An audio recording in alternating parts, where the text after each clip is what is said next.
ہم تو رکھتے ہیں مسلمانوں کا دین،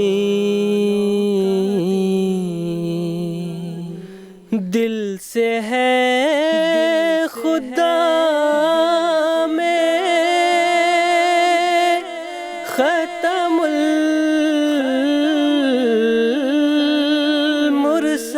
المرسلین، دل سے ہے خدا میں ختم المرسلین،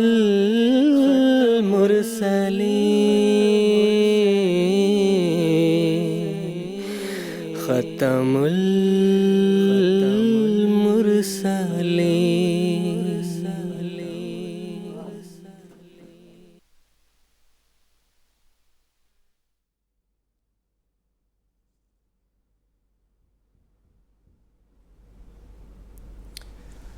اعوذ باللہ من الشیطان الرجیم، بسم اللہ الرحمن الرحیم۔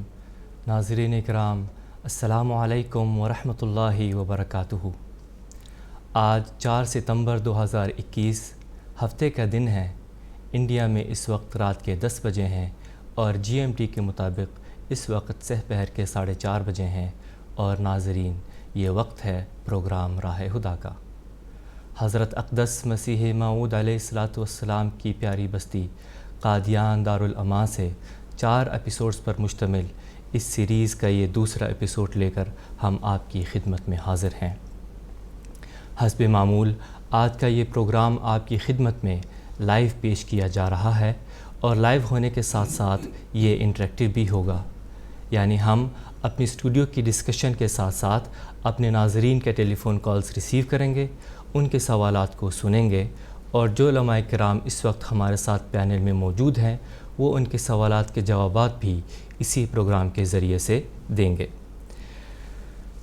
ہم سے رابطہ کرنے کے لیے ہماری جو ٹیلی فون لائنز ہے وہ ایکٹیویٹڈ ہیں۔ اس کے علاوہ فیکس، ٹیکسٹ میسیجز اور ای میل کی سہولت بھی موجود ہے، جن کے ذریعے سے آپ ہم سے رابطہ کر سکتے ہیں۔ اگر آج کے پروگرام میں آپ ہمارے ساتھ جڑنا چاہتے ہیں اور اپنے سوالات پیش کرنا چاہتے ہیں تو میں امید کرتا ہوں کہ اس وقت آپ اپنی ٹیلی ویژن اسکرینز پر ہم سے رابطہ کی تفاصیل مشاہدہ کر رہے ہوں گے۔ قادیان دارالاماں سے 4 ایپیسوڈز پر مشتمل اس سیریز کا یہ دوسرا ایپیسوڈ ہے، اور اس مکمل سیریز میں ہم فیضان ختم نبوت اور اس کی برکات کے عنوان پر گفتگو کریں گے، اور اس بہت ہی اہم مضمون کو اپنے علماء سے سمجھنے کی کوشش کریں گے، اور مخالفین کے اعتراضات کے جوابات بھی اسی پروگرام کے ذریعے سے دینے کی کوشش کریں گے۔ تو اس ضمن میں اگر آپ کے ذہن میں کوئی بھی سوال ہو تو آپ ہم سے رابطہ کر سکتے ہیں اور اپنے سوالات پیش کر سکتے ہیں۔ حسب معمول اس پروگرام میں ہمارے ساتھ 2 علماء شریک گفتگو ہوں گے۔ پہلے میں ان کا تعارف کروا دیتا ہوں۔ محترم مولانا محمد کریم الدین شاہد صاحب، اور آپ کی ساتھ والی نشست پر تشریف فرما ہے محترم مولانا عطا المجیب لون صاحب۔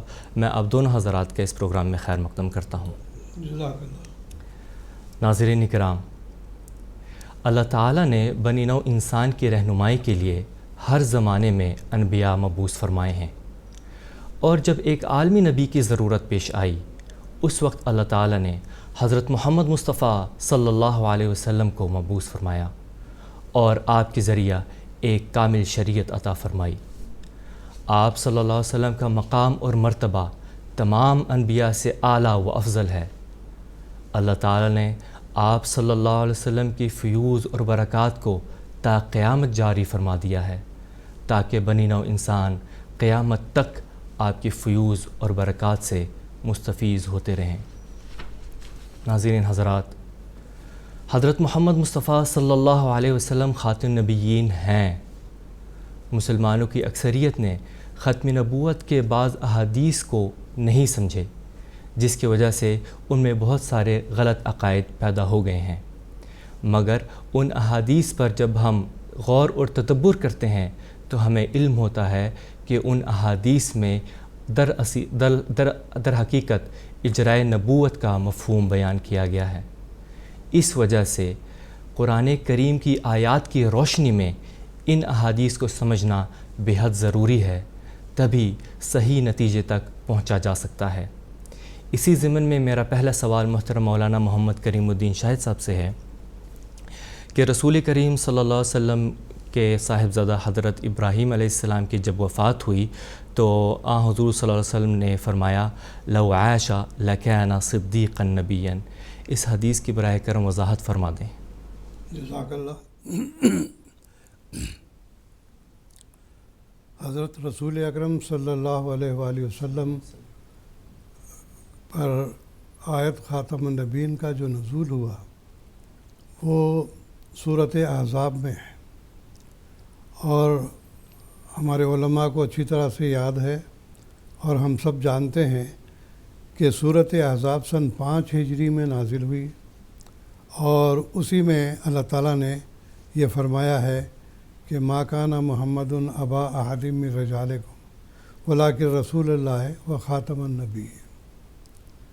تو اس لحاظ سے جب حضرت صلی اللہ علیہ وسلم نے جو حدیث آپ نے ابھی پیش کی ہے کہ لو عاشا لکانہ صدیق النبیہ، کہ صاحبزادہ حضرت ابراہیم رضی اللہ تعالیٰ عنہ کی جب وفات ہوئی تو حضرت صلی اللہ علیہ وسلم نے فرمایا کہ اگر یہ زندہ رہتے تو ضرور نبی بنتے.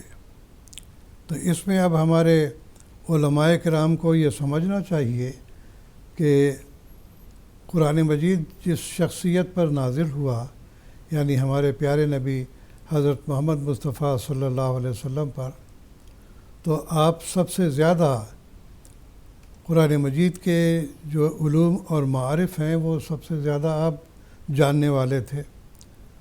کسی امتی کو یہ توفیق نہیں ہوتی کہ وہ حضرت صلی اللہ علیہ وسلم سے بڑھ کر اپنی علمیت کا اظہار کرنے کی کوشش کرے. کیوں؟ اس واسطے کہ جس نبی پر اللہ تعالیٰ نے وحی نازل کی ہے وہ اس کے مفاہیم کو اور اس کے جو سیاق و سباق ہیں اس کے اعتبار سے اس کا مفہوم بہت بہتر طور پر جانتے ہیں. تو اس لحاظ سے کہ ہمارے علماء کا یہ کہنا کہ نعوذ باللہ من ذالک آن وسلم کو اس کا علم نہیں تھا، ہم کو اس کا علم نازل ہوا، یہ نہایت بے ادبی کی بات ہے. تو میں یہ بیان کر رہا تھا کہ سن 5 ہجری میں سورۃ احزاب نازل ہوئی، اور حضرت صلی اللہ علیہ وسلم نے حضرت ابراہیم کی وفات پر جو یہ فرمایا کہ لو عاشا لکانہ صدیق النبیہ، یہ سن 9 ہجری کی بات ہے. دیکھیے 4 سال کا وقفہ ہے. تو کیا حضرت صلی اللہ علیہ وسلم کو اس بات کا علم نہیں تھا کہ اللہ تعالیٰ نے آپ کو خاتم النبیین بنایا ہے؟ اور جیسے کہ ہمارے علماء کہتے ہیں کہ آپ کے بعد اب کسی قسم کا کوئی نبی نہیں آ سکتا، آپ خاتم ہیں، خاتم کے معنوں میں بھی غلو کرتے ہیں. تو اس لحاظ سے ہم یہ کہتے ہیں کہ حضرت صلی اللہ علیہ وسلم کو سب سے زیادہ علم اور معرفت قرآن مجید اور اس کی وحی پر تھا. تو لہٰذا کسی کا یہ کہنا کہ وسلم سے بڑھ کر ان کا علم ہے، یہ نہایت ہی گستاخی والی بات ہوتی ہے. تو اب دیکھیے کہ جب حضرت صلی اللہ علیہ وسلم کو یہ علم تھا کہ آپ کو اللہ تعالیٰ نے فرمایا ہے خاتم النبیین، اس کے باوجود آپ فرماتے ہیں کہ اگر ابراہیم زندہ رہتے تو پھر یہ ضرور نبی ہوتے. اب یہاں پر علماء کرام جو تشریح کرتے ہیں بڑی ہی مضحکہ خیز ہے.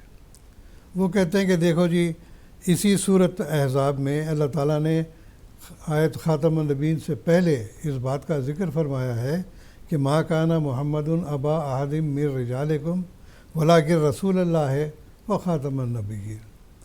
تو اب یہاں پر کہتے ہیں کہ اللہ تعالیٰ نے پہلے سے بتا دیا تھا کہ حضرت صلی اللہ علیہ وسلم کی کوئی نرینہ اولاد رجال ہونے کی حد تک نہیں پہنچے گی. یعنی مطلب یہ ہے کہ بلوغت کی حد تک نہیں پہنچے گی، کیونکہ پہلے آپ کے جو بیٹے تھے وہ پہلے ہی فوت ہو چکے تھے. اب حضرت ابراہیم کی جو وفات ہوئی ہے تو وہ کہتے ہیں کہ چونکہ اللہ تعالیٰ نے آپ کو خاتم النبیین بنایا ہوا ہے، اور دوسری طرف آپ کی کوئی اولاد بھی رجال کی حد تک، یعنی مرد جس کو ہم کہتے ہیں جو بلوغت کی عمر تک پہنچ جاتا ہے، اس حد تک نہیں پہنچے گی. تو یہ کہتے ہیں نعوذ باللہ من ذالک، اللہ تعالیٰ نے حضرت ابراہیم کو وفات دے دی. خدا نہ خواستہ یہ خدشہ تھا کہ یہ بڑا ہو جائے گا تو کہیں یہ نبی نہ بن جائے. تو یہ بات تو ہرگز درست نہیں ہو سکتی، اس واسطے کہ اللہ تعالیٰ تو کوئی ایسا کلام نہیں کرتا جس میں نقص پایا جاتا ہو۔ تو یہ بات غلط ہے کہ اگر ایسی ہی بات ہوتی ہے کہ یہ جوان ہو جائے گا تو ہم اس کو نبوت مجھے دینی پڑے گی، اس واسطے اس کو مار دیا، تو بھئی جب مار دیا ہے، جب یہ بات تھی تو پیدا ہی کیوں کیا ہے؟ پیدا ہی نہیں کرنا چاہیے تھا۔ تو اب ہم یہاں پر یہ سوال اٹھاتے ہیں کہ بھئی جب حضرت صلی اللہ علیہ وسلم کو اس مفہوم کا اچھی طرح سے علم تھا، تو اس کے باوجود آپ کہتے ہیں کہ اگر یہ زندہ رہتا تو یہ ضرور نبی بن جاتا۔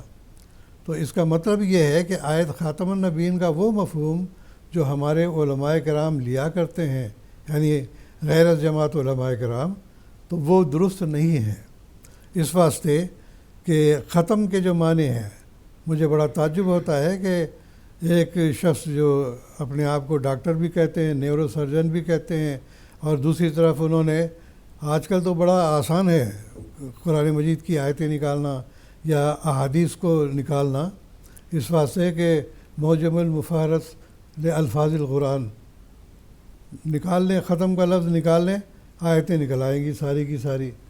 اور انہوں نے اپنی طرف سے بڑی تحقیق کر کے یہ بتایا ہے کہ خاتم النبیین ختمہ کے جو معنی ہیں وہ 8 جگہوں پر قرآن مجید میں آتے ہیں، اور اس میں انہوں نے یہی بتایا کہ اینڈ کے معنی اس کے لیے انہوں نے کہ بالکل اخیر، اب اس کے بعد کوئی نبوت ہے ہی نہیں، جبکہ اللہ تعالیٰ نے قرآن مجید میں اس بات کا بھی ذکر فرمایا ہے کہ سورۃ نساء کی آیت 70، اس میں اللہ تعالیٰ نے فرمایا کہ وَمَن يُطِعِ الرَّسُولَ وَمَن يُطِعِ اللَّهَ وَالرَّسُولَ فَأُولَٰئِكَ مَعَ الَّذِينَ أَنْعَمَ اللَّهُ عَلَيْهِمْ مِنَ النَّبِيِّينَ وَالصِّدِّيقِينَ وَالشُّهَدَاءِ وَالصَّالِحِينَ وَحَسُنَ أُولَٰئِكَ رَفِيقًا۔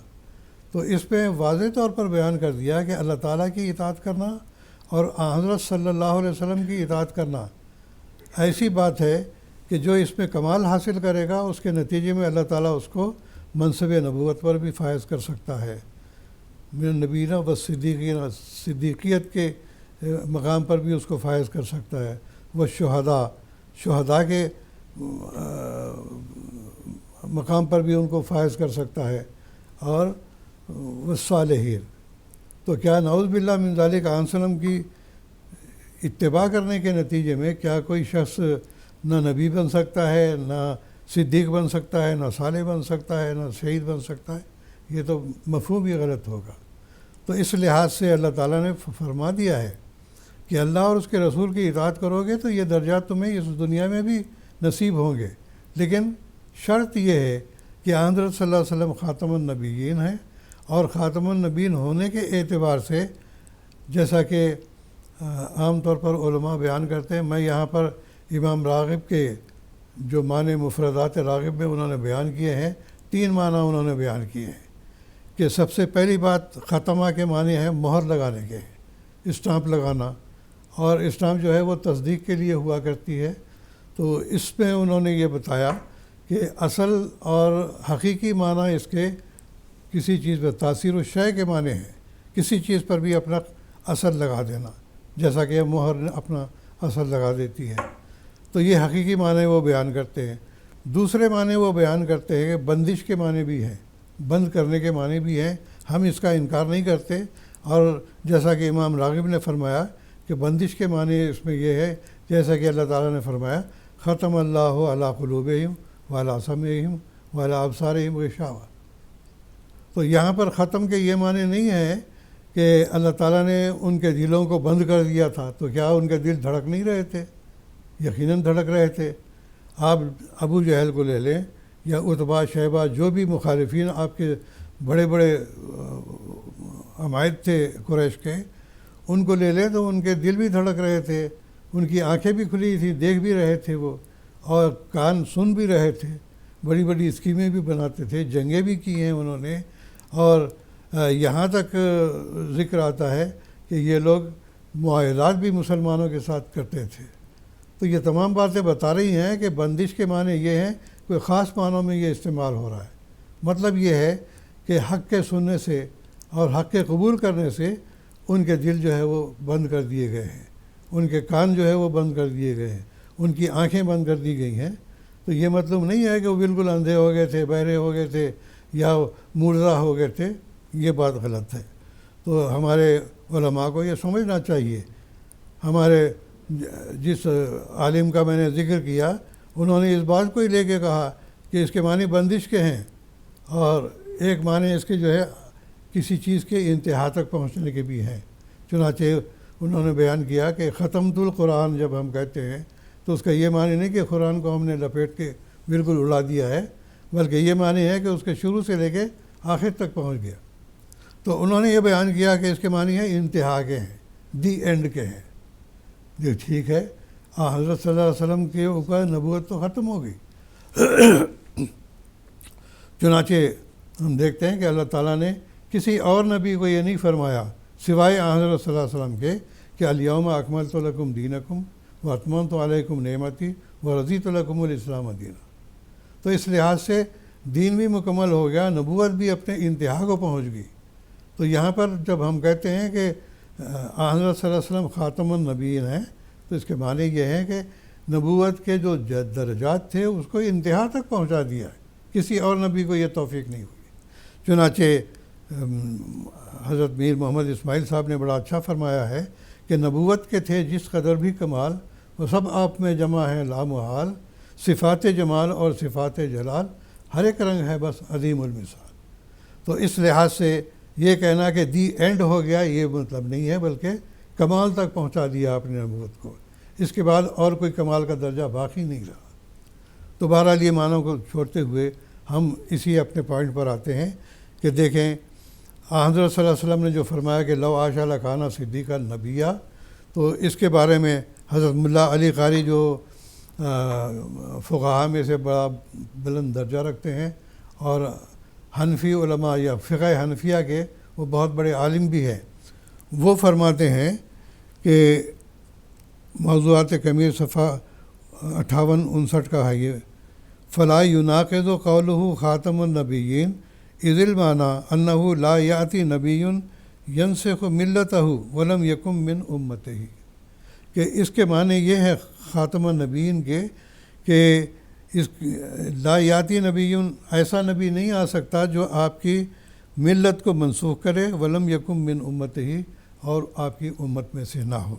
تو یہ واضح طور پر پھر ایک بات یہاں میں یہ بھی واضح کر دوں کہ ہمارے علماء اور عام مسلمین یہ کہتے ہیں کہ یہ تمام علماء کا، تمام ہمارے جتنے بھی فرقے ہیں، سب کے جتنے بھی امام ہوئے ہیں، ان سب کا اجماع ہے خاتم النبیین کے معنی اب کوئی نبی نہیں آ سکتا۔ حالانکہ اجماع کے معنی یہ ہیں ایک آدمی نے بھی اس کا انکار کیا ہو یا اس کے معنی دوسرے رنگ میں لیے ہوں تو وہ اجماع نہیں رہتا، جبکہ ہمارے 20 علماء جو سابقہ ہیں انہوں نے اس بات کو بیان کیا ہے کہ اس کے معنی یہ ہیں کہ ایسا نبی اب کوئی نہیں آ سکتا جو حضرت صلی اللہ علیہ وسلم کی شریعت کو منسوخ کرنے والا ہو یا آپ کی اتباع سے باہر ہونے والا ہو۔ دوسرے اسی طرح سے دیکھیے علامہ شہاب الدین احمد یہ بیان کرتے ہیں، یہ سن 973 ہجری میں ان کی وفات ہوئی ہے۔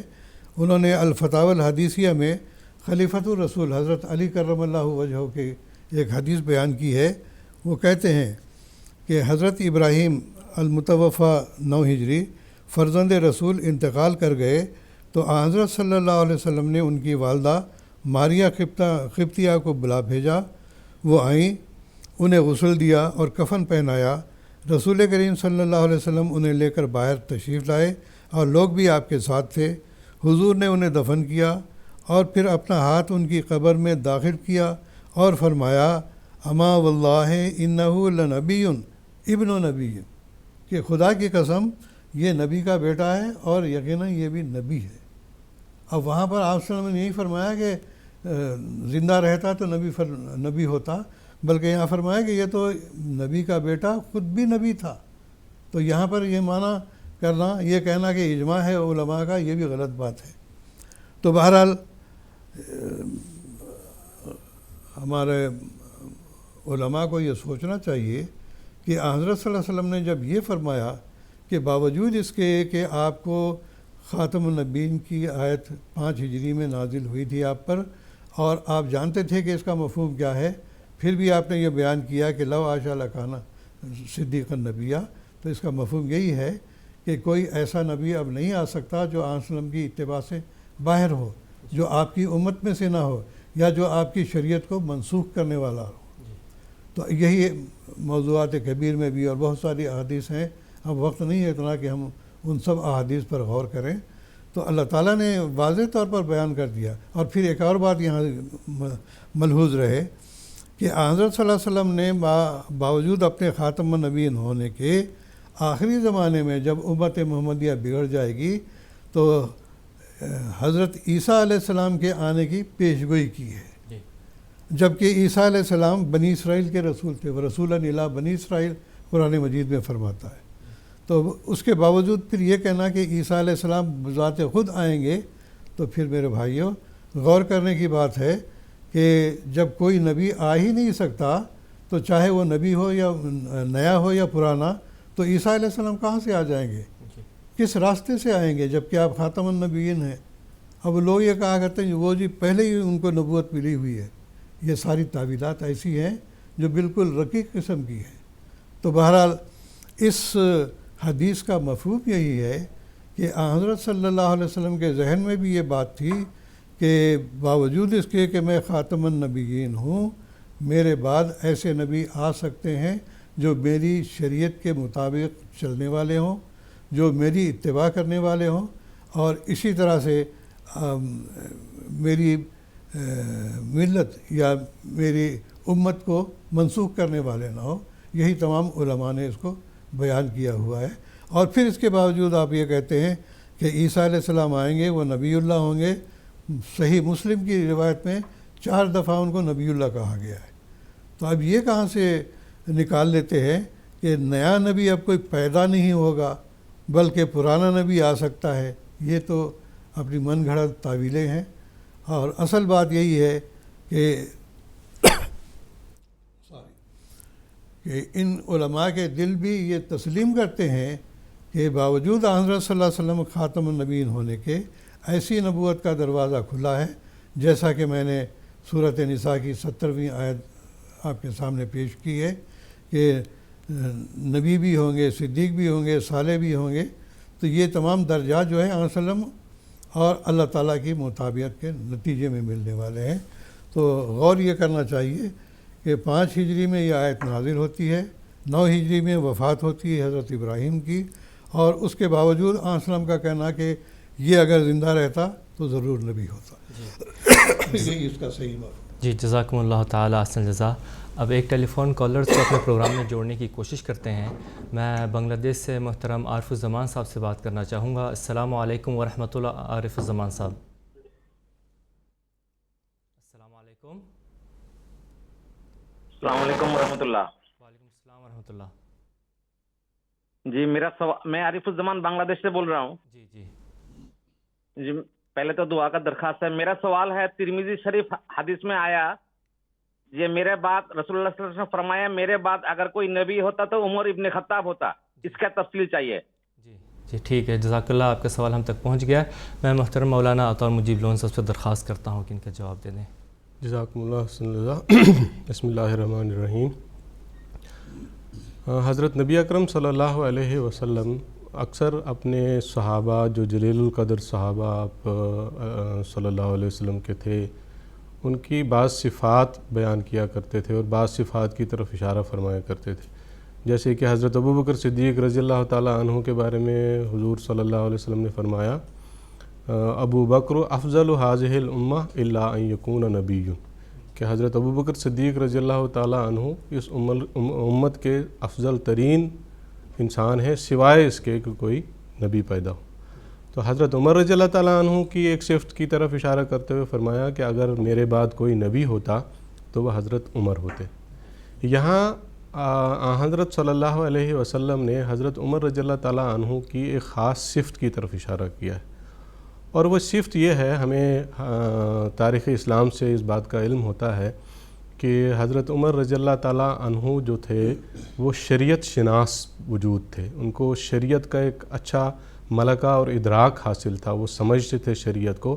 اور ہمیں تاریخ سے پتہ لگتا ہے کہ کئی دفعہ قرآن مجید کا احکام آپ رضی اللہ تعالیٰ عنہ کا حضرت نبی اکرم صلی اللہ علیہ وسلم کے ذکر کرنے کے بعد نازل ہوئے کسی مخصوص چیز کے تعلق سے. مثال کے طور پر پردے کے احکام ہیں, آپ رضی اللہ تعالیٰ عنہ نے حضرت صلی اللہ علیہ وسلم نے اس کا ذکر فرمایا تو اس کے کچھ عرصے کے بعد پردے کے احکام نازل ہوئے. اس طرح بہت سارے ایسے واقعات تاریخ اسلام سے ملتے ہیں. تو دراصل اسی صفت کی طرف حضور صلی اللہ علیہ وسلم نے اشارہ فرمایا کہ میرے بعد اگر کوئی نبی ہوتا تو حضرت عمر ہوتے. اور بعد کے الفاظ کی طرف بھی تھوڑی سی وضاحت کروں, بعد کے الفاظ کی بھی. بعد کا یہاں مفہوم حضرت صلی اللہ علیہ وسلم کے گزرنے کے بعد نہیں ہے, بلکہ یہاں بعد کا مفہوم حضرت صلی اللہ علیہ وسلم کی بجائے ہے. قرآن مجید میں بھی ان معنوں میں لفظ بعد استعمال ہوا ہے, جیسا کہ اللہ تعالیٰ نے فرمایا فَبِأَيِّ حَدِيثٍ بَعْدَ اللَّهِ وَآيَاتِهِ يُؤْمِنُونَ, کہ اللہ تعالیٰ اور اس کی آیات کے بعد کس حدیث پر تم ایمان لاؤ گے. اب اللہ تعالیٰ کا تو بعد کوئی نہیں ہے, زمانی یا مکانی لحاظ سے اللہ تعالیٰ کا تو بعد کوئی نہیں ہو سکتا. تو یہاں دراصل مراد یہ ہے کہ اللہ تعالیٰ کی آیات کو چھوڑ کر اللہ تعالیٰ کی آیات کی بجائے تم کس حدیث پر ایمان لاؤ گے. اسی کی طرف یہاں اس حدیث میں جو حضرت عمر رضی اللہ تعالیٰ عنہ کے بارے میں حضرت صلی اللہ علیہ وسلم نے بیان فرمائی, اشارہ فرمایا ہے کہ اگر میں نہ مبعوث ہوتا تو حضرت عمر مبعوث ہوتے. اور اسی مفہوم کی ایک اور حدیث بھی ہے جو اس کی وضاحت کرتی ہے, اس کے الفاظ میں پیش کرتا ہوں. حضرت صلی اللہ علیہ وسلم نے فرمایا لو لم ابعث لبعثت یا عمر, کہ اے عمر اگر میں مبعوث نہیں ہوتا تو میری جگہ تو مبعوث ہوتا. تو یہ جو حدیث جس کی طرف عارف الزمان صاحب نے اشارہ فرمایا, اس کا مفہوم بھی دراصل یہی ہے کہ اگر میں مبعوث نہیں ہوتا تو حضرت عمر ایک ایسے وجود تھے, اس زمانے میں کامل شریعت کی ضرورت تھی, تو شریعت شناس وجود کی ضرورت تھی, وہ صفت حضرت عمر کے اندر تھی. تو اللہ تعالیٰ حضرت عمر کو میری بجائے میری جگہ حضرت عمر کو مبعوث کر کے نبی بنا سکتے تھے. یہ دراصل اس حدیث کا مطلب. جزاکم اللہ تعالیٰ حسن جزا. اب اپنے پروگرام کو آگے بڑھانا چاہوں گا اور آپ ہی سے پوچھنا چاہتا ہوں کہ رسول کریم صلی اللہ علیہ وسلم نے فرمایا کہ بنی اسرائیل کے انبیاء ان پر حکمران ہوا کرتے تھے, اور جب ایک نبی کی وفات ہوتی تو دوسرے نبی بطور خلیفہ کے آتے. نیز حضور صلی اللہ علیہ وسلم نے فرمایا اِنَّهُ لَا نَبِيَّ بَعْدِي وَسَيَكُونُ خُلَفَاءَ, کہ میرے بعد کوئی نبی نہیں ہوگا, ہاں خلیفہ ضرور ہوں گے. اس حدیث کی وضاحت فرمانے کی درخواست ہے. ٹھیک ہے, جزاکم اللہ. ہمارے جو غیر احمدی بھائی ہیں وہ جو مختلف احادیث حضرت صلی اللہ علیہ وسلم کے بعد نبوت سے انکار کے سلسلے میں بیان کرتے ہیں, اس سلسلے میں اس حدیث کو بھی پیش کرتے ہیں کہ حضرت صلی اللہ علیہ وسلم نے تو اس میں واضح فرمایا ہے کہ میرے بعد نبی نہیں ہوں گے بلکہ صرف خلفاء ہوں گے. تو اس ضمن میں یہ بہت اہم حدیث ہے, تو اسی لیے یہ سوال کا یہ پروگرام کا حصہ بنی ہے, تو تھوڑی وضاحت اس کی پیش کرتا ہوں. پہلے میں حدیث کے الفاظ پیش کرتا ہوں. یہ حضرت ابو ہریرہ رضی اللہ تعالیٰ عنہ کی روایت ہے. ان ابی ہریرہ رضی اللہ عنہ عن نبی صلی اللہ علیہ وسلم قال کانت بنو اسرائیل تسوسهم الانبیاء کلما ہلک نبی خلفہ نبی وانہ لا نبی بعدی وسیکون خلفاء, کہ بنو اسرائیل میں انبیاء جو ہے ان کے حکمران ہوا کرتے تھے. پھر جب کوئی نبی وفات پا جاتا تھا تو اس کے بعد ایک اور نبی اس کے بعد مبعوث ہوتا تھا اور جو اس کا خلیفہ ہوتا تھا. لیکن میرے بعد کوئی نبی نہیں ہوگا بلکہ خلفاء ہوں گے.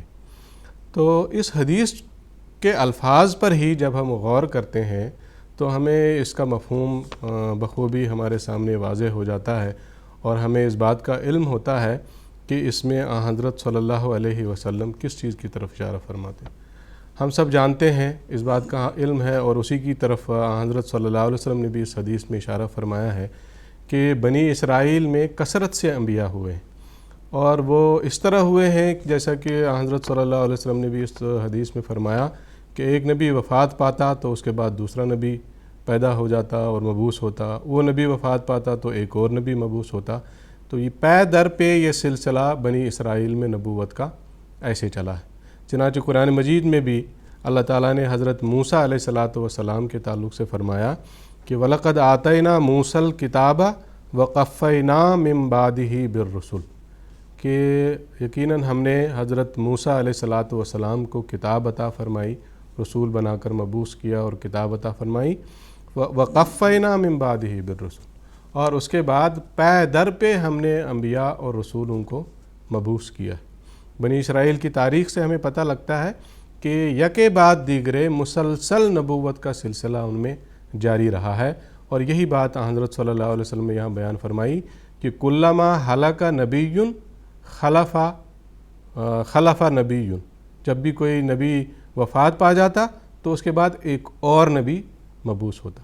لیکن اپنے بارے میں حضور صلی اللہ علیہ وسلم نے یہ فرمایا وَسَيَكُونُ وَإِنَّهُ لَا نَبِيَّ بَعْدِي وَسَيَكُونُ خُلَفَاءُ، میرے بعد، یعنی یہاں حضرت صلی اللہ علیہ وسلم نے جو بعد کا لفظ استعمال فرمایا ہے، یہاں دراصل حضرت صلی اللہ علیہ وسلم کی وفات کے بعد کی طرف اشارہ ہے کہ میری وفات کے بعد۔ واضح ہے، حدیث کے الفاظ ہیں، جیسے کہ میں نے بار بار دہرایا بھی ان الفاظ کو، کہ بنی اسرائیل میں جب کوئی نبی فوت ہوتا تو دوسرا نبی آ جاتا، مبعوث ہوتا، لیکن حضرت صلی اللہ علیہ وسلم نے فرمایا میرے بعد ایسا نہیں ہوگا، میں جب وفات پاؤں گا تو میرے بعد نبی نہیں ہوں گے بلکہ خلفاء ہوں گے۔ جیسے کہ ہم جانتے ہیں آپ صلی اللہ علیہ وسلم کی جب وفات ہوئی تو خلفائے راشدین کا سلسلہ جاری ہوا۔ تو یہاں دراصل اسی مشابہت میں، بنو اسرائیل کی مشابہت میں، حضرت صلی اللہ علیہ وسلم نے قطعاً نبوت سے انکار نہیں فرمایا، بلکہ صرف اپنی وفات کے بعد کا ایک محدود زمانے کی طرف اشارہ کیا ہے کہ بنی اسرائیل میں تو ایسا ہوتا تھا کہ نبی فوت ہونے کے بعد نبی آتا، لیکن میری وفات کے بعد نبی نہیں ہوں گے بلکہ خلفاء آئیں گے، اور حقیقت بھی وہی ہے۔ ہم جانتے ہیں تاریخ اسلام میں حضرت صلی اللہ علیہ وسلم کے بعد خلفائے راشدین کا زمانہ آیا، حضرت ابوبکر صدیق رضی اللہ تعالیٰ عنہ خلیفہ ہوئے، اس کے بعد حضرت عمر رضی اللہ تعالیٰ عنہ خلیفہ ہوئے، اس کے بعد حضرت عثمان رضی اللہ تعالیٰ عنہ خلیفہ ہوئے، اس کے بعد حضرت علی رضی اللہ تعالیٰ عنہ خلیفہ ہوئے۔ تو 30 سال تک یہ خلفائے راشدین کا سلسلہ حضرت صلی اللہ علیہ وسلم کے بعد جاری رہا، اور اسی کی طرف حضرت صلی اللہ علیہ وسلم نے اس حدیث میں اشارہ فرمایا۔ پھر ایک اور چیز اسی حدیث میں حضرت صلی اللہ علیہ وسلم نے یہاں لفظ استعمال فرمایا وَسَيَكُونُ خُلَفَاءُ، سَيَكُونُ خُلَفَاءُ، کہ میرے بعد خلفاء ہوں گے۔ اب یہ سَيَكُونُ کا لفظ جو ہے، عربی زبان سے جو واقفیت رکھنے والے لوگ ہیں عربی اور صرف نحو سے، بلکہ معمولی سی بھی واقفیت ہو تو ان کو اس بات کا علم ہے کہ عربی زبان میں فعل مضارع جو ہوتا ہے وہ حال اور مستقبل دونوں زمانوں کے لیے استعمال ہوتا ہے، لیکن اس فعل میں جب لفظ سا داخل ہوتا ہے تو وہ مستقبل قریب کے معنی دیتا ہے، اور جب سوفا اس کے اوپر داخل ہوتا ہے تو وہ مستقبل بعید کے معنی دیتا ہے۔ تو یہاں حضرت صلی اللہ علیہ وسلم نے فرمایا سَيَكُونُ، کہ ان قریب ہوں گے خلفاء، کب ہوں گے؟ میرے بعد، یعنی میرے بعد نبی نہیں ہوں گے بنی اسرائیل کی طرح بلکہ خلفاء ہوں گے، اور قریب کے زمانے کی طرف اشارہ کیا، دور کے زمانے کی طرف اشارہ نہیں کیا حضرت صلی اللہ علیہ وسلم نے۔ اور جہاں تک دور کے زمانے کے ساتھ تعلق ہے تو اس تعلق سے جب ہم غور کرتے ہیں تو ہمیں پتہ لگتا ہے کہ دور کے زمانے کے تعلق سے بھی حضرت صلی اللہ علیہ وسلم نے احادیث بیان فرمائی ہے، پیشگوئیاں بیان فرمائی ہوئی۔ ابھی ذکر آیا حضرت عیسیٰ علیہ السلام کا یا آنے والے مسیح کا، تو اس آنے والے مسیح کا ذکر کرتے ہوئے حضرت صلی اللہ علیہ وسلم نے واضح طور پر بیان فرمایا کہ لیسا بینی و بینہ نبی، میرے اور اس کے درمیان کوئی نبی نہیں ہوگا، میں نبی ہوں، اور اس حدیث کو لے لیں تو اس کے ساتھ جوڑ کے دیکھ لیں تو میں نبی ہوں، میرے بعد خلفاء ہوں گے، اور جو آنے والا عیسیٰ آئے گا یا آنے والا مسیح آئے گا وہ بھی نبی ہوگا، اور جو بیچ کا یہ زمانہ ہے اس بیچ کے زمانے میں کوئی نبی نہیں ہوا۔ تو اس بیچ کے زمانے کی طرف حضرت صلی اللہ علیہ وسلم نے دراصل اس حدیث میں اشارہ فرمایا ہے کہ میرے مان بعد کوئی نبی نہیں ہوں گے بلکہ خلفاء ہوں گے۔ پھر حضور صلی اللہ علیہ وسلم نے یہ بھی فرمایا آنے والے مسیح کے تعلق سے کہ وہ نبی اللہ ہوگا۔ ابھی محترم مولانا محمد کریم الدین صاحب شاہد نے بھی اس حدیث کی طرف اشارہ فرمایا جو مسلم کی مشہور حدیث ہے جس میں آنے والے مسیح کا ذکر ہے، اور 4 مرتبہ حضرت صلی اللہ علیہ وسلم نے ان کو نبی اللہ قرار دیا۔ تو یہ ساری احادیث کو آپ جوڑ کے دیکھ لیں تو یہ بات بالکل واضح اور عیاں ہو جاتی ہے کہ حضرت صلی اللہ علیہ وسلم نے یہ حدیث جس کا آپ نے سوال میں ذکر کیا، اس میں دراصل صرف اپنے مان بعد کے زمانے اور مستقبل قریب کے زمانے کی طرف اشارہ کیا ہے، صرف کہ میرے بعد نبی نہیں ہوں گے بلکہ خلفاء ہوں گے۔ پھر ایک اور حدیث بھی میں پیش کر کے اپنی بات کو ختم کروں گا، جس میں دراصل حضرت صلی اللہ علیہ وسلم نے اپنی امت کا ایک مختصر نقشہ کھینچا ہے پوری امت کی تاریخ کا اس حدیث میں۔ وہ الفاظ میں پیش کر کے اس کا ترجمہ پیش کر کے اپنی بات ختم کروں گا۔ حضور صلی اللہ علیہ وسلم نے فرمایا تکون فیکم النبوۃ ما شاء اللہ ان تکون ثم یرفعها اللہ تعالی ثم تکون خلافۃ علی منہاج النبوہ فتکون ما شاء اللہ ان تکون ثم یرفعها اللہ تعالی ثم تکون ملکا جبریۃ فتکون ما شاء اللہ ان تکون ثم یرفعها اللہ تعالی ثم تکون ملکا عازا فتکون ما شاء اللہ ان تکون ثم یرفعها اللہ تعالی ثم تکون خلافۃ علی منہاج النبوہ ثم سکت۔ ایک مختصر تاریخ کا نقشہ کھینچ دیا کہ میری امت پہ کیا کیا ادوار آئیں گے، کیا کیا زمانہ آئے گا۔ حضرت صلی اللہ علیہ وسلم نے بیان فرمایا کہ تمہارے اندر نبوت تب تک قائم رہے گی، اپنی نبوت کی طرف اشارہ کیا کہ یہ نبوت تب تک قائم رہے گی جب تک اللہ تعالیٰ چاہے گا، پھر اس نبوت کو اللہ تعالیٰ اٹھا لے گا۔ ثم تکون خلافۃ علی منہاج النبوہ، اور اس نبوت کے بعد خلافت علی منہاج النبوہ قائم ہوگی، اور یہ وہی خلافت ہے جس کی طرف اس حدیث میں بھی جو آپ نے سوال میں پوچھی حضرت صلی اللہ علیہ وسلم نے اشارہ فرمایا۔ پھر فرمایا اس کے بعد جب جابر بادشاہ ہوں گے، اور وہ بھی تب تک رہیں گے جب اللہ تعالیٰ چاہے گا، پھر ان کو بھی اللہ تعالیٰ اٹھائے گا۔ پھر کاٹنے والی بادشاہت کا دور آئے گا، پھر وہ بھی تب تک رہے گی جب تک اللہ تعالیٰ چاہے گا، پھر اس کو بھی اٹھا دے گا۔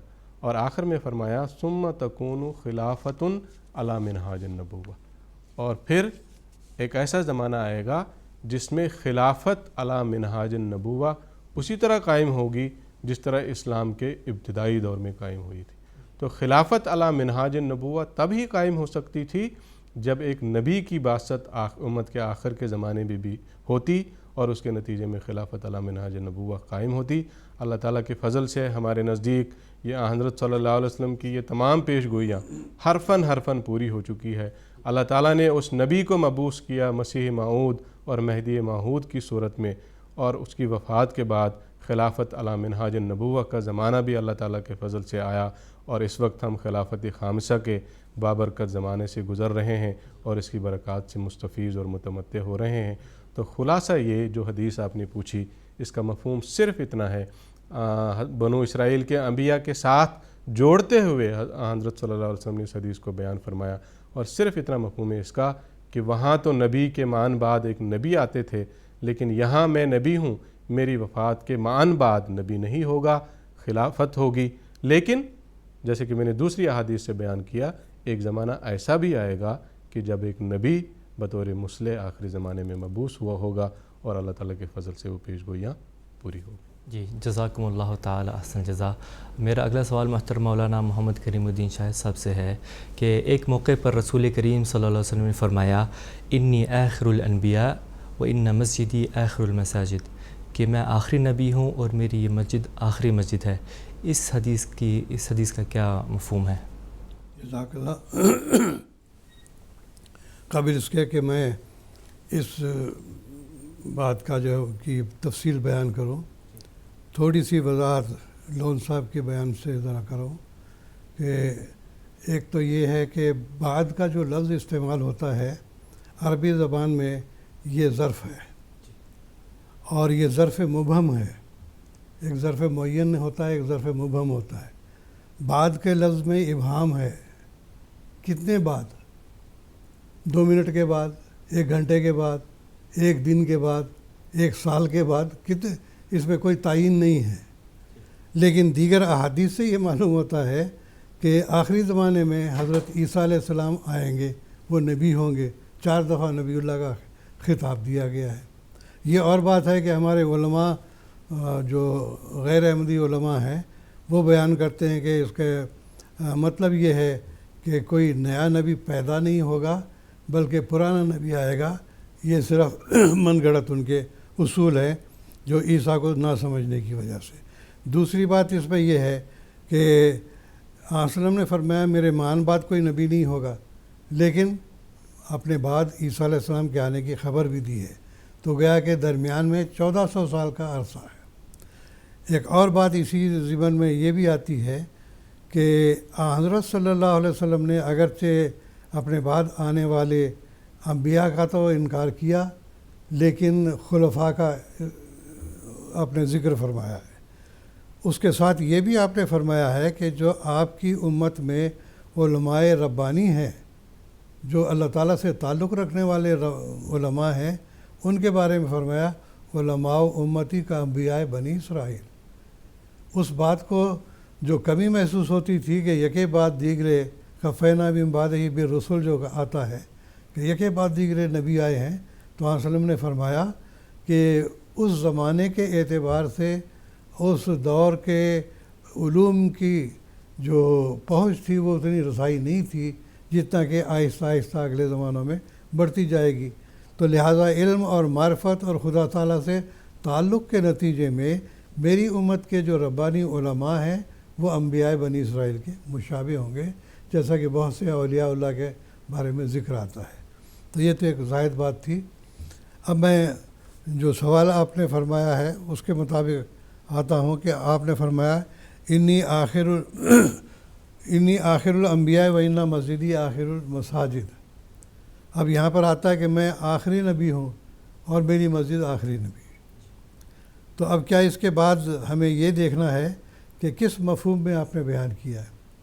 یہ تو ٹھیک ہے کہ آپ وسلم آخری نبی ہیں، آپ کے بعد کسی قسم کا کوئی اور نبی آ نہیں سکتا جو کہ آپ کی امت میں سے نہ ہو، جیسا کہ پہلے تشریح ہو چکی ہے کہ اس امت کے ایسے لوگ جن کا اللہ تعالیٰ سے کامل تعلق ہوگا، ان میں سے نبی بھی ہو سکتے ہیں، صدیق بھی ہو سکتے ہیں، شہید بھی ہو سکتے ہیں، صالح بھی ہو سکتے ہیں۔ تو اللہ تعالیٰ کے اس فرمان کے مطابق ہم دیکھتے ہیں تو حضرت صلی اللہ علیہ وسلم کا یہ فرمانا کہ آخر کا مطلب یہ ہے کہ میرے ذریعے سے نبوت کو کمال حاصل ہو گیا ہے، اب کسی اور نبی کی ضرورت باقی نہیں رہی، اس واسطے کہ الیوم اکملت لکم دینکم واتممت علیکم نعمتی ورضیت لکم الاسلام دینا۔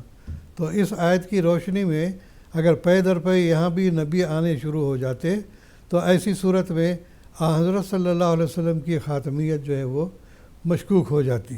اس واسطے آپ نے فرمایا، اور جیسا کہ ابھی تشریح ہو چکی ہے، مجیب صاحب نے بیان کیا ہے کہ حضرت صلی اللہ علیہ وسلم کے بعد نبیوں کا سلسلہ اس لیے منقطع ہوا کہ کہیں لوگوں کے اندر غلط فہمیاں نہ پیدا ہو جائیں، خلافت قائم ہو گئی، اور اس کے بعد آخری زمانے میں پھر جب ضرورت محسوس ہوگی تو اللہ تعالیٰ ایک ایسے شخص کو بھی مبعوث کرے گا جو آن وسلم کا شاگرد ہوگا، آپ کا غلام ہوگا، اور وہ مسیحیت کے درجے پر فائز ہوگا۔ تو یہی مفہوم ہے جو عیسیٰ علیہ السلام کے آنے کا ہے۔ اور آپ نے جو فرمایا کہ انا مسجدی آخر المساجد، یہ مسجد آخری مسجد ہے، آن وسلم نے اس کے بعد تو کوئی مسجد نہیں بنائی، لیکن یہ بات ہے کہ کیا مسجد نبوی کی صلی اللہ علیہ وسلم کے بعد دنیا میں کوئی مسجد نہیں تعمیر ہوئی؟ سینکڑوں نہیں، ہزاروں مسجدیں تمام دنیا میں پھیلی ہوئی ہیں۔ خود عرب کنٹری میں آپ دیکھ لیں گے تو مدینہ کے علاوہ کئی مختلف مقامات پہ جو ہے مساجد قائم ہیں اور وہاں نمازیں ہوتی ہیں باقاعدہ۔ اور اسی طرح سے پوری دنیا کا اگر جائزہ لیں تو بے شمار مساجد ہیں جن کو ہم گن بھی نہیں سکتے۔ تو اس لحاظ سے یہ مفہوم سمجھنا کہ اب کوئی مسجد نہیں بنے گی، یہ بات غلط ہے۔ تو جس طرح حضرت صلی اللہ علیہ وسلم نے یہ فرمایا کہ انا مسجدی آخر المساجد، تو مقصد یہ ہے کہ میری مسجد کا جو مقصد ہے، میری مسجد کے مقصد کے مغایرت میں یا اس کے علاوہ اور کوئی مقصد کے لیے کوئی مسجد تعمیر کی جائے، جیسا کہ قرآن مجید میں ہی ذکر آتا ہے کہ وہ مسجد جو کہ تقوی کی بنیاد پر قائم نہیں کی گئی اس کو گرانے کا حکم دیا گیا تھا۔ تو آپ کے آخر المساجد کہنے کا مفہوم یہی ہے کہ ایسی کوئی مسجد اب نہیں بن سکتی جو حضرت صلی اللہ علیہ وسلم نے جس مقصد کے لیے کہ نمازیں اس میں قائم کی جائیں گی، اس میں اللہ تعالیٰ کا ذکر کیا جائے گا، اور اس کے علاوہ وہاں پر مشرکانہ باتیں نہیں ہوں گی، اور اسی طرح سے ان مساجد میں کوئی کفر کی بات نہیں ہوگی، یا یہ کہ بت پرستی یا دوسرے اللہ تعالیٰ کے معبود کے ساتھ جو ہے کسی اور کو شریک بنا لیا جائے، ایسی کوئی مسجد نہیں ہوگی۔ تو یہی مفہوم ہے کہ میرے بعد جو مسجدیں، میری یہ آخر مساجد ہے۔ ہاں، وہ مسجدیں تو بن سکتی ہیں جو آپ کے مقصد کے مغایرت میں نہ بنے، جس میں نہ مشرکانہ باتیں ہوتی ہوں، نہ یہ کہ ویران پڑی ہوئی ہوں کہ کوئی نماز کوئی نہیں جاتا ہے، یا جیسے کہ علامہ اقبال نے کہا ہوا ہے کہ مسجد تو بنا دی شب بھر میں ایما کی حرارت والوں نے، من اپنا پرانا پاپی تھا برسوں میں نمازی بن نہ سکا۔ تو یہ تمام باتیں مغایرت میں دلالت کرتی ہیں کہ آن وسلم نے جس مقصد کے لیے مقصد تعمیر کی تھی، ان مقاصد کو پورا کرنے والی مسجدیں آپ کی مسجد کے بعد بھی بے شمار بنی ہیں۔ تو اس لحاظ سے یہ سمجھنا کہ اب دنیا میں کوئی مسجد آن وسلم کی مسجد کے بعد بنی نہیں، یہ تو ویسے ہی غلط بات ہے۔ تو بالکل بے آئینی ہی وہی مفہوم ہے جو کہ خاتم النبیین صلی اللہ علیہ وسلم کا مفہوم تھا، جو کہ حضرت صلی اللہ علیہ وسلم نے فرمایا کہ میرے بعد کوئی نبی نہیں ہوگا، لا نبی بعدی جو فرمایا ہے اس میں بھی یہی مفہوم ہے کہ جو میری امت کو منسوخ کرنے والا ہو یا میری شریعت کو منسوخ کرنے والا ہو، ایسا کوئی نبی نہیں آ سکتا۔ ہاں، میری اتباع میں رسول بن سکتے ہیں، لیکن وہی جو کہ حضرت صلی اللہ علیہ وسلم کی شریعت کو پورا کرنے والے ہوں، شریعت کی تکمیل تو ہو چکی ہے لیکن اس کی ترویج کرنے والے ہوں، اور اس کے لیے تبلیغ کا دائرہ وسیع کرنے والے ہوں، اور جتنے غیر مسلم ہیں ان تک اسلام کا پیغام پہنچانے والے ہوں۔ تو یہ مقصد ہے۔ تو اصل بات یہی ہے کہ جتنی بھی احادیث آپ کھنگال لیں اس میں سب یہی مفہوم آتا ہے۔ پھر جا کے وہی بات آ جاتی ہے کہ اگر حضرت صلی اللہ علیہ وسلم اس رنگ میں آخری نبی ہیں کہ آپ کے بعد کسی قسم کا کوئی نبی نہیں آ سکتا، تو ہم کہتے ہیں کہ بھائی پھر عیسیٰ علیہ السلام کس راستے سے آئیں گے؟ ان کے کیا ذرائع ہیں؟ جب حضرت صلی اللہ علیہ وسلم کے بعد نبوت کا راستہ ہی بند ہو گیا ہے تو یہ کہاں سے آئیں گے؟ یہ پھر بات وہی آ جاتی ہے کہ وہ جی پہلے سے ہی نبی بنے ہوئے۔ تو گویا کہ یہ مقصد ہوا کہ پرانا نبی تو آ سکتا ہے لیکن نیا کوئی نہیں آ سکتا۔ اب یہ بتائیں کہ جب عیسیٰ علیہ السلام آئیں گے، وہ پہلے بھی نبی تھے، حضرت صلی اللہ علیہ وسلم کے بعد بھی نبی ہوں گے۔ یہ کتنی شرم کی بات ہے کہ وہ حضرت عیسیٰ علیہ السلام جن کے بارے میں قرآن مجید خود یہ کہتا ہے کہ وہ رسولاً الی بنی اسرائیل، وہ بنی اسرائیل کے رسول ہیں، پھر قرآن مجید میں جو یہ آیت ہے کیا اس کو تبدیل کر دیں گے ہمارے علماء؟ کیا اس کا مفہوم کچھ اور بیان کریں گے؟ تو حضرت عیسیٰ علیہ السلام کا آپ دیکھیے، عیسیٰ علیہ السلام کی زندگی کا جائزہ لیں، بائبل کا جائزہ لیں آپ، عہد نامہ جو جدید جس کو ہم کہتے ہیں انجیل، حضرت عیسیٰ علیہ السلام پر جو نازل ہوئی، آپ کے زمانے میں عام غیر احمدی علماء کا یہ عقیدہ ہے کہ 33 سال کی عمر میں حضرت عیسیٰ علیہ السلام آسمان پر چلے گئے اور وہ اوپر ہی بیٹھے ہوئے ہیں۔ 2021 سال ہو رہے اور ابھی تک آسمان پر بیٹھے تماشا دیکھ رہے ہیں کہ کس طرح سے امت لڑ رہی ہے، کس طرح سے خون ریزیاں چل رہی ہیں، کوئی پرسان حال نہیں ہے امت کا ہر جگہ پر۔ یہاں تک کہ علامہ اقبال ہی نے یہ کہا ہے کہ وضع میں تم ہو نصارہ تو تمدن میں ہنود، یہ مسلمان ہیں جنہیں دیکھ کے شرمائے یہود۔ تو بیٹھ کے 2000 سال سے کیا کر رہے ہیں بھائی؟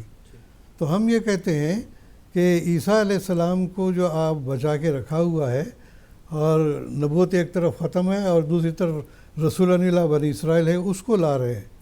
امت محمدیہ کا کوئی فرد اس قابل نہیں ہے۔ یہ ایک طرح سے جو ہے امت محمدیہ کے جو علماء ہیں ان کے یہ کہنا چاہیے کہ ان کے اندر احساس کمتری ہے کہ ہم تو بن نہیں سکتے۔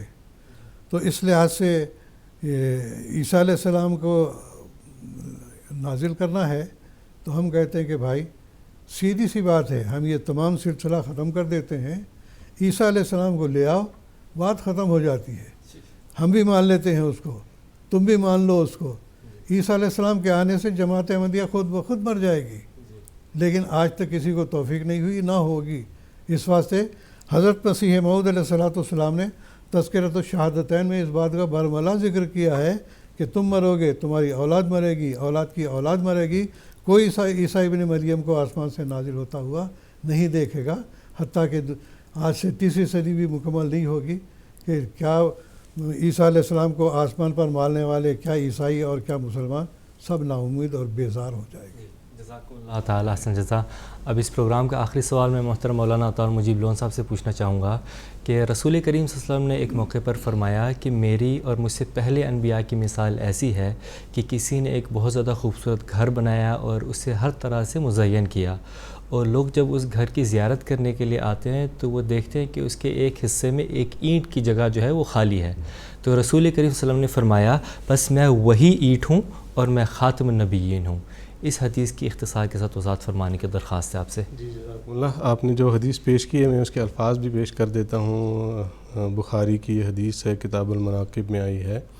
حضور صلی اللہ علیہ وسلم نے فرمایا مثلی و مثل الانبیاء من قبلی کمثل رجل بنا بیتن فاحسنہ و اجملہ الا موضع لبنۃ من زاویۃ فجعل الناس یطوفون به ویعجبون له ویقولون هلا وضعت هذه اللبنۃ قال فانا اللبنۃ انا خاتم النبیین.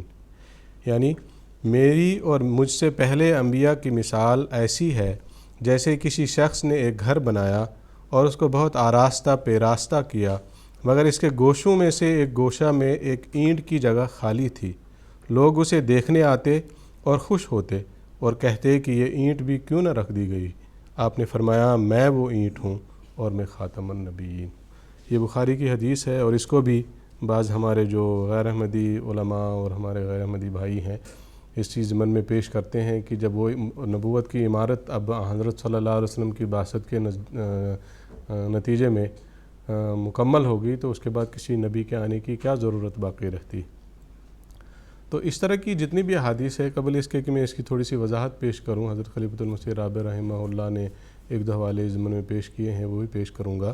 لیکن ایک بات اس ضمن میں پہلے یہ بھی عرض کر دینا چاہتا ہوں کہ اس قسم کی جتنی بھی احادیث ہیں جس سے ہمارے جو غیر احمدی بھائی ہیں حضرت صلی اللہ علیہ وسلم کے بعد ہر قسم کی نبوت سے انکار ثابت کرنے کی کوشش کرتے ہیں، ایسی تمام احادیث پر غور کرنے کے ساتھ ساتھ ہمیں، یا ایسی تمام احادیث پر غور کرتے ہوئے ہمیں ساتھ ان احادیث اور خاص طور پر قرآن مجید کی ان آیات کو بھی دیکھنا ہوگا جن میں اللہ تعالیٰ نے حضرت صلی اللہ علیہ وسلم کے بعد ایک ایسی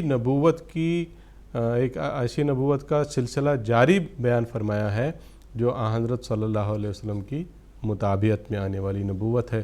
جیسے کہ سورہ نساء آیت 70 کا بھی ذکر ہوا جس میں اللہ تعالیٰ نے حضرت صلی اللہ علیہ وسلم کی اتباع اور خود اللہ تعالیٰ اور حضرت صلی اللہ علیہ وسلم کی اتباع کے نتیجے میں مبعوث ہونے والے انبیاء کا باقاعدہ ذکر فرمایا ہے. اور جیسا کہ میں نے پہلے ہی سوال کے جواب میں بھی عرض کیا، خود حضرت صلی اللہ علیہ وسلم نے بھی آنے والے ایک موعود کو نبی کے نام سے یاد فرمایا ہے. تو ان چیزوں کو مد نظر رکھتے ہوئے ایسی تمام احادیث کی ہمیں تشریح کرنی چاہیے، وضاحت کرنی چاہیے اور ان کے معنی اور مفاہیم کو سمجھنے کی کوشش کرنی چاہیے. حضرت جیسے کہ میں نے عرض کیا، حضرت خلیفۃ المسیح رابع رحمہ اللہ نے اپنی بعض خطبات میں ختم نبوت کے حوالے سے جو بعض دلائل بیان کیے ہیں، اور اس میں ایسی احادیث کا بھی ذکر آپ رحمہ اللہ نے بیان فرمایا ہے جن میں اس طرح کی احادیث ہیں جن سے جو ہمارے غیر احمدی مسلمان بھائی ہیں وہ نبوت سے انکار ثابت کرنے کی کوشش کرتے ہیں کہ حضرت صلی اللہ علیہ وسلم کے بعد کسی قسم کی نبوت جاری نہیں ہے. تو ایسی احادیث کو بھی آپ نے بیان کیا اور ان کی وضاحت بھی بیان فرمائی، اور اس حدیث کا بھی حضور رحمہ اللہ نے ذکر فرمایا. اور جیسا کہ میں نے عرض کیا، حضور نے 2 حوالے اس ضمن میں علماء سلف کے بیان فرمائے ہیں، انہی حوالوں کو میں پیش کرتا ہوں. ان سے واضح ہو جاتا ہے کہ اس حدیث کا اصل مفہوم دراصل کیا ہے. جو مفہوم ہمارے غیر احمدی مسلمان بھائی لیتے ہیں وہ مفہوم ہے یا کچھ اور اس کا مفہوم ہے. چنانچہ حضور رحمہ اللہ نے علامہ ابن حجر عسقلانی کا ایک حوالہ بیان فرمایا جس کے الفاظ یہاں اس میں بیان کرتا ہوں، اس طرح ہیں: المراد ہنا النظر الی الاکمل بالنسبۃ الی الشریعۃ المحمدیۃ مع ما مضی من الشرائع الکاملۃ. یعنی مراد اس تکمیل عمارت سے یہ ہے کہ شریعت محمدیہ پہلے گزری ہوئی کامل شریعتوں کی نسبت ایک اکمل شریعت. یہاں نبوت کے سلسلے کے ختم ہونے کا ذکر ہی نہیں ہے، یہاں دراصل شریعت کی تکمیل اور نبوت کی تکمیل کا ذکر ہے، نبوت کے مدارج کا اپنے انتہا تک اور اپنے کمال تک پہنچنے کا ذکر ہے. پھر ایک اور حوالہ حضور رحمہ اللہ نے بیان فرمایا ابن خلدون کا، اس کے الفاظ اس طرح ہے: یفسرون خاتم النبیین باللبنۃ حتی اکملت البنیان ومعناہ النبی الذی حصلت لہ النبوۃ الکاملۃ۔ مقدمہ ابن خلدون جلد اول کا حوالہ ہے یہ۔ اس کا مطلب یہ ہے کہ لوگ خاتم النبیین کی تفسیر اس اینٹ سے کرتے ہیں کہ جس سے عمارت مکمل ہو گئی، لیکن اس کے معنی یہ ہے کہ وہ نبی جس کے لیے نبوت کاملہ حاصل کی گئی۔ تو یہ دو چیزیں ہیں دراصل جس کی طرف یہاں اشارہ کیا گیا ہے، ایک شریعت کی تکمیل کی طرف اور ایک نبوت کے کامل ہونے کی طرف۔ حضرت خلیفۃ المسیح رابع رحمہ اللہ نے اس ضمن میں فرمایا، گویا زمانی لحاظ سے آخریت کا ذکر ہی نہیں، بلکہ کہتے ہیں اس سے مراد صرف اتنی ہے کہ وہ نبی آ گیا جس کے ذریعے نبوت کاملہ حاصل ہوئی، اس سے زیادہ اس حدیث کا کوئی معنی نہیں۔ اور یہی دراصل حقیقت ہے۔ ہم جانتے ہیں کہ حضرت صلی اللہ علیہ وسلم کی بعثت کے نتیجے میں اللہ تعالیٰ نے ایک ایسی شریعت کا نزول فرمایا جو تمام شرائع سے کامل اور اکمل شریعت تھی، یا یوں بھی ہم کہہ سکتے ہیں کہ جتنی بھی شریعتیں حضرت صلی اللہ علیہ وسلم کی بعثت تک، قرآن مجید کے نزول تک اللہ تعالیٰ نے نازل فرمائی، ان تمام شریعتوں کو قرآن مجید نے مکمل کر دیا۔ اگر قرآن مجید نازل نہ ہوتا تو وہ شریعتیں جو ہیں وہ نامکمل رہتی، وہ مکمل نہیں ہو سکتی تھی۔ اور اسی چیز کا ذکر اللہ تعالیٰ نے قرآن مجید میں یوں فرمایا کہ الیوم اکملت لکم دینکم واتممت علیکم نعمتی ورضیت لکم الاسلام دینا، کہ آج میں نے دین کو مکمل کیا ہے اور تمہاری نعمت کو، واتممت علیکم نعمتی، اور اپنی نعمت کو تمہارے لیے پورا کیا ہے، ورضیت لکم الاسلام دینا، اور اسلام کو تمہارے لیے بطور دین کے چن لیا۔ اسی تکمیل کی طرف دراصل تصویری زبان میں حضرت نبی اکرم صلی اللہ علیہ وسلم نے اس عمارت کی مثال دی اور اپنے آپ کو اس اینٹ سے تشبیہ دی جس نے اس عمارت کی خوبصورتی کو مکمل کر دیا، اور اس عمارت کو مکمل کر دیا۔ اور مطلب صرف اور صرف اتنا ہے کہ شریعتوں کا نزول حضرت آدم سے شروع ہوا، حضرت نبی اکرم صلی اللہ علیہ وسلم کی بعثت کے نتیجے میں، اور قرآن مجید کے آپ پر نزول کے نتیجے میں ان شریعتوں کا جو تکمیل ہونا ہے، ان کا مکمل ہونا ہے، وہ آپ کے ذریعے سے ہو گیا۔ یہ دراصل اس حدیث کا مختصر الفاظ میں مفہوم ہے۔ باتیں کچھ اور بھی ہیں لیکن وقت ہو چکا ہے، آپ نے اب وائنڈ اپ ہی کرنا ہے، اسی پر اختصار کریں۔ جی جزاکم اللہ تعالیٰ سے۔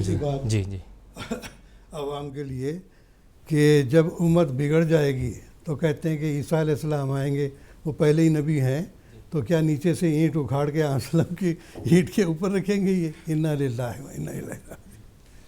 جزاکم اللہ تعالیٰ حسن جزا۔ ناظرین، اسی کے ساتھ ہمارے آج کا پروگرام کا وقت ختم ہوا چاہتا ہے۔ اختتام پر حضرت اقدس مسیح موعود علیہ السلام کا ایک اقتباس پیش کرنا چاہوں گا۔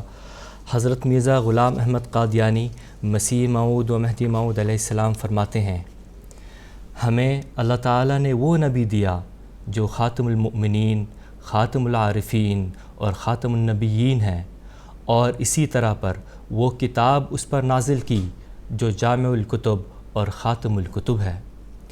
رسول اللہ صلی اللہ علیہ وسلم جو خاتم النبیین ہیں اور آپ پر نبوت ختم ہو گئی، تو یہ نبوت اس طرح پر ختم نہیں ہوئی جیسے کوئی گلا گھونٹ کر ختم کر دے۔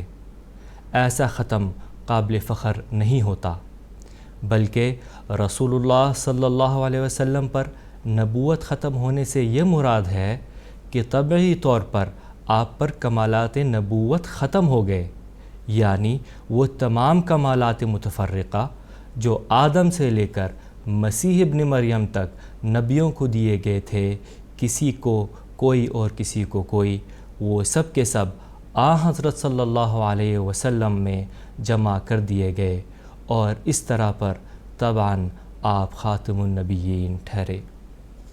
تو ناظرین انشاءاللہ ہم اپنے اگلے ایپیسوڈ میں بھی اسی مضمون کو آگے بڑھائیں گے اور فیضان ختم نبوت اور اس کے برکات کے مضمون کو اسی تسلسل میں ہم سمجھنے اور سمجھانے کی کوشش کریں گے. ہمارا اگلا ایپیسوڈ انشاءاللہ تعالی مورخہ 11 ستمبر 2021 انڈین وقت کے مطابق رات 10 بجے اور GMT کے مطابق سحر 4:30 بجے انشاءاللہ تعالی قادیان دارالاماں سے لائیو نشر کیا جائے گا. تب تک کے لیے اجازت دیجیے گا. السلام علیکم ورحمۃ اللہ وبرکاتہ. لوگوں کے یہی نور خدا پاؤ گے، لو تمہیں طور تسلی کا بتایا ہم نے. آؤ لوگوں کے یہی نور خدا پاؤ گے، لو تمہیں طور تسلی کا بتایا ہم نے، لو تمہیں طور تسلی کا بتایا